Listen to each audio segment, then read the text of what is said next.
I think that it's really hard to focus early on.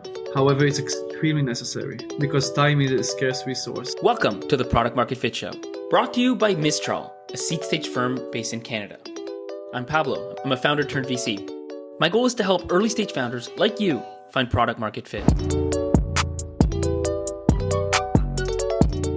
And today we have Eran, the co-founder and CEO of Thriver, a platform that curates food and experiences to help enterprises build better workplaces. Thriver is based in Toronto. They have about 60 employees and have raised over $50 million. Eran, it's an absolute pleasure to have you here today. Thank you, Pablo. It's a pleasure to be here with you. So look, the topic of today's episode is how to validate an idea. And just for some context for the listeners, I mean, Thriver was kind of a pivot from the original company, which was called Platters. And when COVID happened, you decided to move from Platters over to Thriver. For today, we're actually going to jump back in time into the early days at Platters. And maybe kind of the first question that I have really around Platters, because when I tell people, they ask me, what was Platters? And it's kind of this corporate catering platform. And one of the things I get is, corporate catering is kind of it's a thing, right? Like it already exists. So why are these guys raising so much money? Like what's the technology here? What's happening? And so my first question is, what did you see kind of before you really had this idea about, Platters? What did you see that made you think that a tech startup focused on corporate catering could be a good idea? So what we've noticed is that when we used to go, me and my co-founder, to visit other companies over lunchtime, it used to be completely chaos. And you speak to some of the team members, and you find that many of them don't enjoy the food. It's really hard to curate. New mom and pop shops that are providing spectacular offerings cannot bring their food into the office because they don't have the technical tools and the marketing tools to even reach the big clients. And then the guidance in terms of how to deliver towards it. Look, we went ahead and we were like, what? We're going to build a platform that allows you to trust us, curating providers for you. Trust is something on the web today that can be facilitated relatively easily in a straightforward way with reviews and other mechanisms. From there, we thought that maybe the right thing to do is to show you an enormous amount of offerings that are curated for you. And then you don't need to use anymore the sticky notes that you used to keep on your computer before deciding who to order food from. If you put yourself in the shoes of the person that decides about what foods come into the office and who are the providers that you're going to be dealing with, suddenly you understand how risky that is. A company that has 100 employees, 150 employees, 500 employees, and have to feed them every single day, it's a whole logistical nightmare of who's coming in, where from, when. Everyone needs to line up on time. Food has to be good enough so that nobody yells at you. And then it keeps going on and on. So we went ahead and we just decided to test it out. Look, we had this hypothesis that there is a need for a solution that uses technology to facilitate all of that, facilitate the exploration, discovery, the curation, the trust, the confidence, the finances afterwards as well. You're not going to pay for a $5,000 order any type of person, like any random person that you never ordered food from easily. And sometimes they want down payments as well. They want, can you pay 50% up? We went ahead, we put a landing page, only landing page. That's all we've done first. And we explain the value prop on the landing page. Box says, sign up here, like add your email address. Someone will reach out to you today to help you with your corporate catering needs. And that was something that was very cheap and easy to put up together. We've done that. We reached out to a few companies. We directed them to our website to sign up and get a phone call and sign up and schedule the demo. And they've done it. And we were surprised many companies have gone ahead. Word of mouth went out and more companies came on board as well. Of course, when they plugged in their email, we did schedule a call, we reached out and we bridged the gap. From there, the next step was, okay, so now let's show them the next step of our value prop, which is an actual website, a platform that allows you to look through what we curated for you. That was very, very bare bone browse experience that we had a search box, didn't do anything. You could just plug whatever you want, press enter, nothing works. They used to report bugs all the time. Just we never invested into that. We just wanted to showcase and prove that if we show you and allow you to discover great offerings around you while us giving you the confidence to use them, we can get going with something. And once that worked and we started ramping up orders, I think at the time we were doing like 25,000 a month, something like that, in terms of just goods. It wasn't much, wasn't less, but it was good enough to prove the point. Then quickly we went on and we decided to code the rest. And plugged in the search bars, plugged in the filters, plugged in the processing for the credit cards as well. And then we started rolling up with that. So that's kind of how we proved the point, one piece after the other. There are two different ways. You can start by going to everyone that you know, to all the companies that you know, reach out to them, be like, hey, would you mind using the platform? Which is good. I think it's easy and quick to target them. It's also an art to get from them a genuine type of feedback on what you've been doing. So I'm more on the other side of, okay, so the point here is not to prove that we can make money. The point here right now is to prove that there is a need and there is a pain point that has to be solved. So I like going more after the ones we don't know and cold calling. And that's kind of what we brought into the platform early on. So just maybe backing up, I mean, corporate catering existed, but the options were very limited and the entire workflow around it was very kind of analog and therefore painful. And so you saw a way that, platform could make it much more expedient, but also just really amplify the number of providers that could come in and so therefore, how much happier the employees could be and so on and so forth. So that makes sense. Now, the instinct, and you kind of touched on this, but the instinct of a lot of founders, once they have an idea, is to build, right? And you could have said, okay, well, let's maybe get 10 providers, like 10 food providers, and let's build a platform, and then let's go out. What you did was started the other extreme of, let's just put up a landing page. What do you think drove you to do that?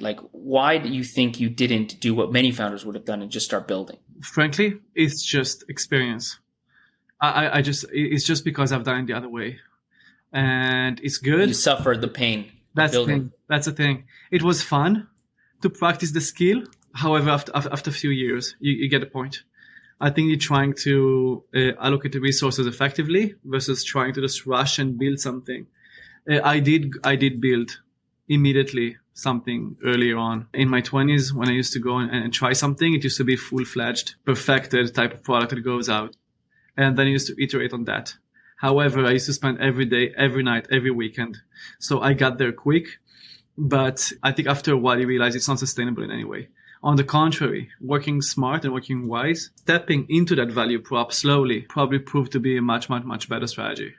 However, it's extremely hard to convince early entrepreneurs and early initiators of different products and ideas to go this route early on. They do tend to instinctively go build big and wide horizontally. It's almost human nature, but the reality is, why waste your time on a problem that doesn't really exist, right? And so it's kind of that, I think, real focus on, I'm just not going to put effort into something unless I'm really convinced that this is a high priority for people, that is a big pain point, and then I'll go in and solve it. And so you have this experience, you're like, I'm not going to just build to build, right? I'm going to make sure that there's a real problem. How do you dissect that? Do you think of, okay, here are the 10 assumptions, let's go solve one by one. When you build that landing page, what are you trying to de-risk? What are you trying to figure out? The landing page has to be well crafted in terms of the communication to the user. It's important to communicate well as well, because when you have someone afterwards calling into these value props, they have to align with this landing page, right? So that's the step of, it's not just any random landing page that's kind of hiding what you're trying to solve. There is always this fear of, okay, so I'm going to expose so much that someone can just go and copy it. Yes, but I think we're in the game of moving really quick. So expose a lot, move quick, and make sure to learn from that. So I think the mechanism we are building is an innovating mechanism. It's not a mechanism that tries to optimize on every single resource and keeping it at home. It's more about, let's go out. Let's see how fast it resonates. And even if someone comes, we go quicker. For your landing page, what was the message? And I know this was a while ago, but if you can remember, what was the kind of call to action? What was the pitch on that landing page, on that first kind of landing page? If I remember correctly, the call to action was to go browse. At some point, it was go browse, click here to browse more providers, curated providers for you. And I think at some point it was as well, schedule a demo with us or schedule a call with us. That was a call to action. Everything detailed up to that point was all about, we are your trusted partner in corporate catering. We are your trusted partner to find providers at the kitchen. And there is no strings attached. It's free to use for you. Just come in. We'll help you out. We'll see how it goes. Now, to be clear, on this page, you had actual content, like you had the providers. Did you just randomly choose some? Did you even call the providers to see if there was any remote interest in doing kind of corporate catering, or how did you think about that kind of supply side of the platform? We didn't communicate with them too much. Let's put it like that. With them up. I think it's like everyone says, call it fake it till you make it in a way. I think that we came out of the gate thinking that if we bring them business, it's going to be good for them. Substantial business, not just like a few $1,000 a month, but substantial business. Some of them were doing over $250,000 a month with us. Oh wow! So let's get them substantial business, and with that we game. So assuming that, let's try to be respectful of who they are, but at the same time we just need to move right now, and we listed a bunch of providers as quick as we could, and it took a few minutes. Got it. Okay, so that makes sense. So and then the other question I have is, your call to action was ultimately for them to book a demo. Were you pretty maniacal about tracking behavior on that page? Like how many people were browsing, what were they browsing for, or did you not really care and it was really just about, are people visiting it and are people calling us? It was too early to start tracking things. I think that from that point of view, it was mostly about the purity of the communication with the user. I think tracking came way later on. And the scale was small as well. No, the team was small at the time. We hired when we got out of the gate, was me and Ishai, my co-founder, and then we hired 3 additional team members to join us as the founding team, pretty much. And they were the ones that helped us ramp up everything. So there is no resource allocated for analytics that early on. There are not enough calls to try to figure out which calls need to go where. It's just like one person that answers all the calls, and everyone is listening on. So that's kind of what we went with. Got it. Okay. That makes sense. So kind of more hand-to-hand combat, really focused on those calls. The other question I have before we dive into the calls and what happened there, is I think that's important, is this is almost $1 million question. Like, anybody can put up a landing page, but then you have to drive traffic to it. So How did you, on little to maybe no budget, right? How did you drive traffic to this page? Where did it come from? What were your channels? How did you think about all that? We called out. We didn't put ads up front. We started by, first of all, getting a list of companies in the area. We were very focused as well. We started in a specific geography, in a specific intersection even. In Toronto, and we expanded from there. We expanded north and then south and to the sides.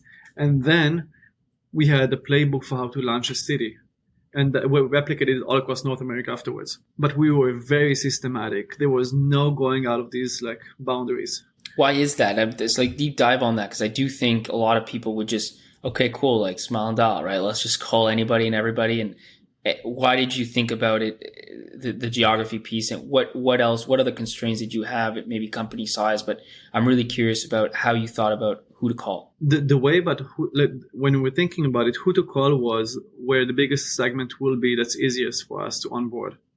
So it was mid-market companies, tech companies in a specific area, and we just went after them. There wasn't like, if someone would have come in from a big enterprise or a small company saying they're going to be big soon, we just couldn't. We just told them we're going to reach back to them as soon as possible, and then we reached out to them when time was right. Otherwise, there was no reason. It was too early to I think that it's really hard to focus early on. However, it's extremely necessary because time is a scarce resource, and we're trying to just make sure that, like in econometrics, we just got to control as many variables as we can. And if you control the geography, it's much easier to get supply, and it's much easier to get repetitive business for that supply. If you control geography, it's easy for you to go and access it if you need to.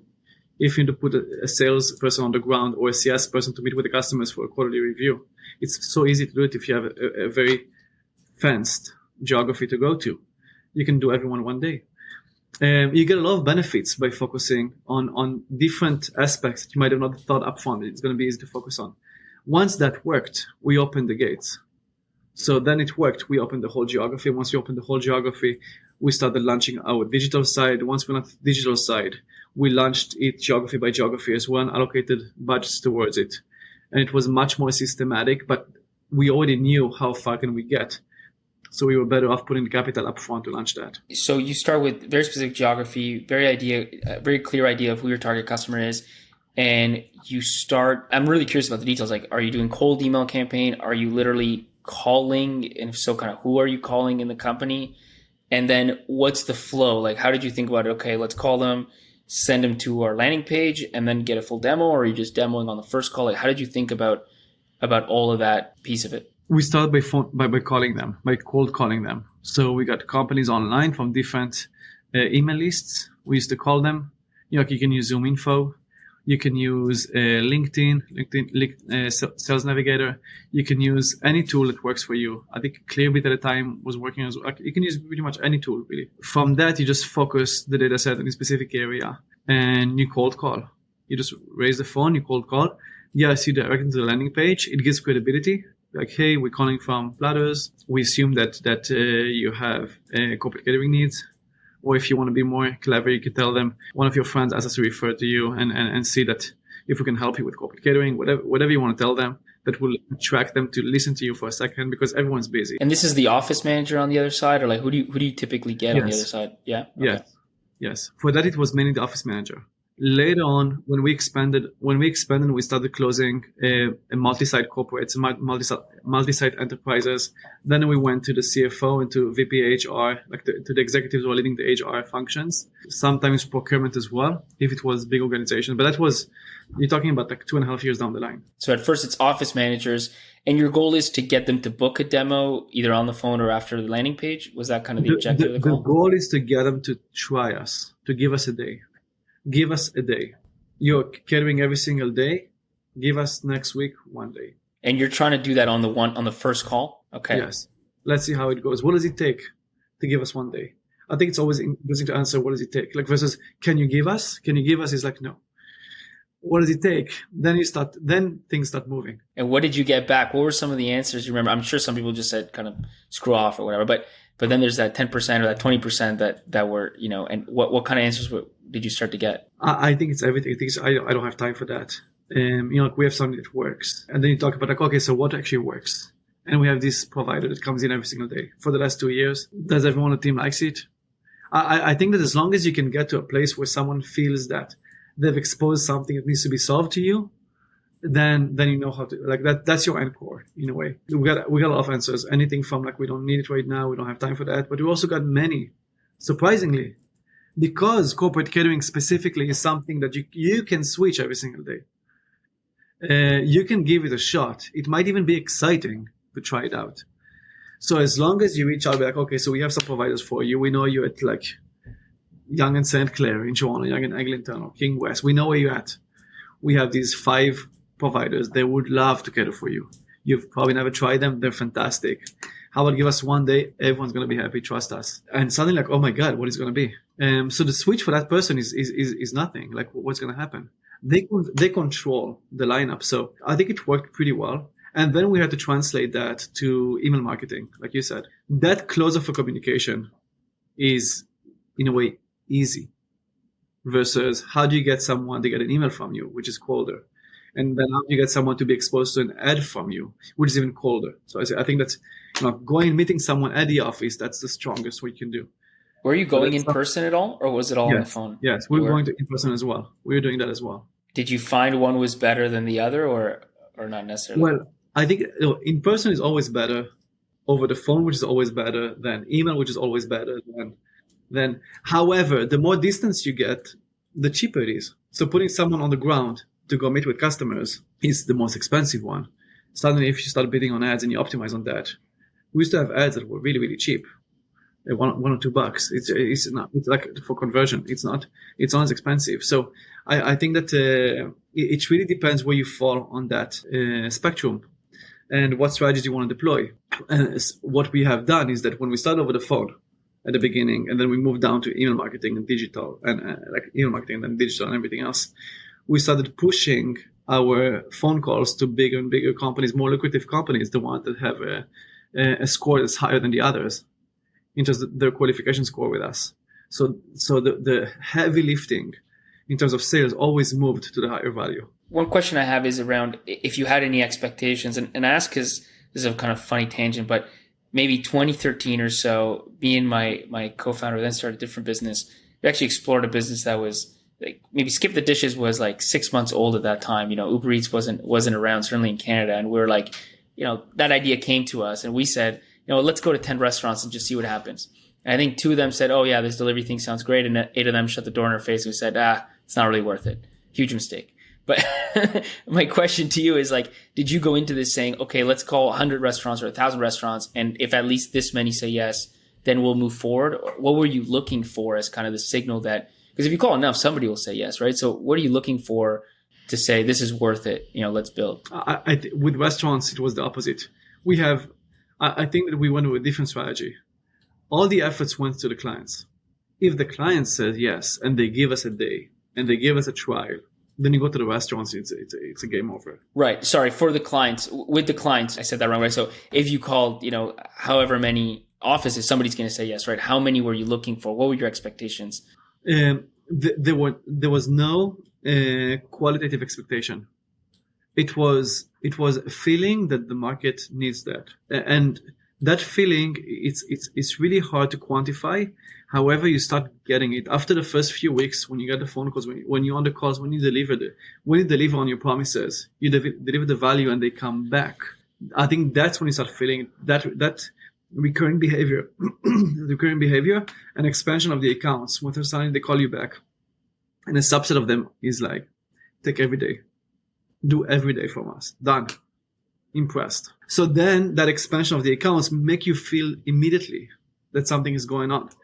Running cohort analysis that early on, it's not going to work well. There is barely data to run cohort analysis or anything that's more significant than that. With Thriver, yes, we have done that immediately. With Thriver, we started very differently, but with Platters at the time, early on, not enough to get significance. So it's more about getting the feeling, getting the vibe that something is going on. When the client said yes, when the client wanted more from us, we went to providers and were like, you want to come on board? We'll give you right now 5 orders next week. And they're like, oh, sure. Like, how big are the orders? $50 an order? Like, no. $5,000 an order, $3,000 an order. Oh my God. You guys are a money printing machine. What's going on?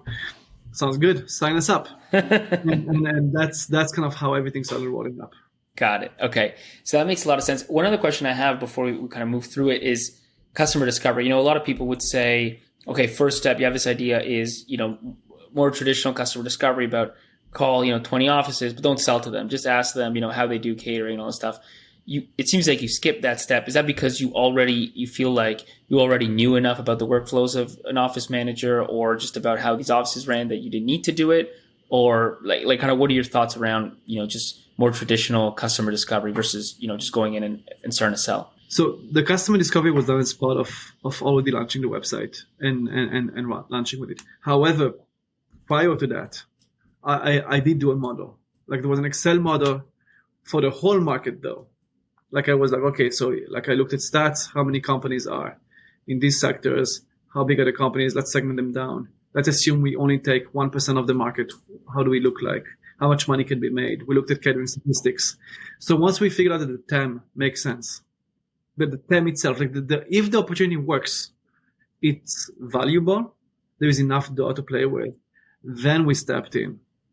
And at that point in time, it was less about the discovery before launching. It was, okay, so let's prove that we can capture slowly the market. If we can step towards it, then that big prize is up high for us to grab. You start calling at some point, some people say, yeah, okay, let's do it. Now, in the meantime, as far as I understand, you don't really have kind of restaurants on board. So then how did you figure out that timing piece of it? Walk us through it. And I don't know if there's some interesting stories in there, but I'm sure there are. I don't know if you can think of any that are worth sharing. One of the other advantages of corporate catering is that you don't need the food from now to now. You mentioned skip the dishes, you mentioned Uber Eats. You're hungry right now. It's 10 p.m., you're watching Netflix. You want your food to show up if you can in like 20 minutes. It's very different with corporate catering. We could ask them, okay, give us in 2 weeks a day, and they'll be fine. So I think that first of all, that let us play around with the timing. Afterwards, once we started onboarding providers, we did do photo shoots with providers. And like, my wife saw me one day in the evening, like gluing a white box. A white box is apparently like, it's this construct that you can put some dishes inside. The photos of that look spectacular. It neutralizes the background. And I just was reading about it online because, okay, so now we convince providers to show up. We need to make them look professional. Like we need to look really good. they need to look good. So I read online about how to make like food providers look good. It showed these like YouTube videos of white boxers started taping things together in the middle of the night. We showed up at a restaurant with a white box that I put together overnight, a shower curtain so that there is no light reflecting. And we just showed up there in the middle of like one of the best coffee shops downtown. We took over with like a shower curtain and this like patched white box, taking photos for them. It was fun. It was amazing. One of the stories I'd love to hear is, so you're calling all these offices, you're trying to land a sale. What's the story of the first, end-to-end like sale? Like somebody says, yeah, okay, let's do it on this day. And then you go out and you have to get the restaurant and deliver it and all that. I'm curious if you actually remember the first one. I can't remember the first one. The few things I do remember that are memorable is that I remember after we integrated Stripe for running our payments, and we were so quick at the time to just do everything, and we were trying to run 100 miles an hour. The customer gives us a call and they're like, okay, so you've charged us 8 times for this meal. Are you going to charge us a 9th and 10th time as well? I was like, oh man. So that was painful. We had to reverse everything and clean it up and write proper testing for everything and make sure it never happens again. We had one of the providers call us. It was, I think, after the first year we were in business. He came to the office and gave us a gift and told us that they were going to shut down their cafe. And the only reason they're still in business is because of us. I think that was a moment that you realize that you've created something that can make a change on the ones that don't have the tools to succeed themselves. They can make spectacular food. From there to running a full-fledged corporate catering business, there is a massive gap. And we gave them that. We gave them how to get the clients. We gave them how to support the clients, how to talk to the clients, how to make it work, how to get paid from the clients. We've done all that for them. And it kept them in business big time. I think the ones that gave us the more hardship upfront were the bigger caterers. The ones that did have Google ads and paid ads running, that they were paying agencies to earn for them. The one that have tried to build websites and paid for that as well. These were the ones that are big in town, in every single one of the towns, were the ones that were very suspicious of what we're going to do with it. They were like, no, we're running the show. However, everyone else that was around, that wanted a piece of their business, finally got an opportunity to show what they can do and show that the food they can make is spectacular. We've got any type of food you wanted. That was our forte. In terms of the stories we had, most of the stories were, frankly, with the sales team. Anything from like someone getting stuck in the escalators. They called us up. We're stuck in the escalators in New York. We got locked between floors, so we don't know how to escape.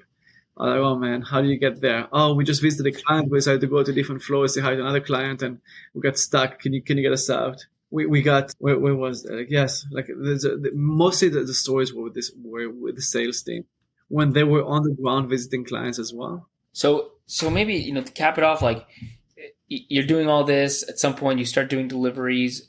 When did you, but for a while, like you really hadn't built a platform. You hadn't built any tech. When did you feel like, okay, you know what, this idea is validated and it's time to build? I think when you cross $1 million a month, of course it's good. Then I think we had this rule of, it's easy to get to a $250,000 a month. It's hard to get to $500,000, but you can do it with hard work. It's really tough to cross the $1 million without scaling the business properly and building proper foundations. That's when everything started. Okay, so now it's worth going and raising serious cash towards it. It seems that we can go really far with it. Up to that point, we knew that it might have been just us working really hard operationally. However, from working hard operationally to having a scalable business, there is a massive difference. Yeah, especially because there were so many local players. In every single market, there are local players. Everything is fragmented. Some of them do really well and they're profitable. So you know that you can build the same business, at least the same business. Now, can you build it 1,000 times better? Can you do something they have never done before, which is scaling that to be something that's North America wide? And that was the flip for us. The $1 million a month, we're like, okay, so something is going on. And then once you keep going up, you get to 2.5, you get to 5, you realize that momentum is not going to stop anytime soon. Maybe at some point, if there is a global pandemic that comes, yes. that's kind of changing Right, some directions. But But that except that, aside, yes, you see that growth. You see that there is something that allows you to expand 10-15% every month, and that's systematic. Eran, we'll end it there. Maybe just to recap, you had this idea about a platform that would enable everyone to become a corporate caterer, and that would provide a much better experience for not just the office managers, but entire offices and all the employees. And instead of building, which is I think what a lot of founders would do, you essentially faked it till you made it. You did the least work for the most amount of value, and really proved out that there was a real pain point here, that there was a real business to be built. And not until you had about $1 million a month in processed goods did you really start to invest in the scalability and into the platform itself, which I find quite incredible. But either way, I think people will learn a lot from the examples that you shared with us today. So thanks a lot, Eran. I really appreciate the time you put into this, and appreciate having you on the show. Thank you, Pablo. It was a pleasure. Thank you so much for listening all the way through. It's been a pleasure having you here. Make sure to subscribe so you don't miss the next episode.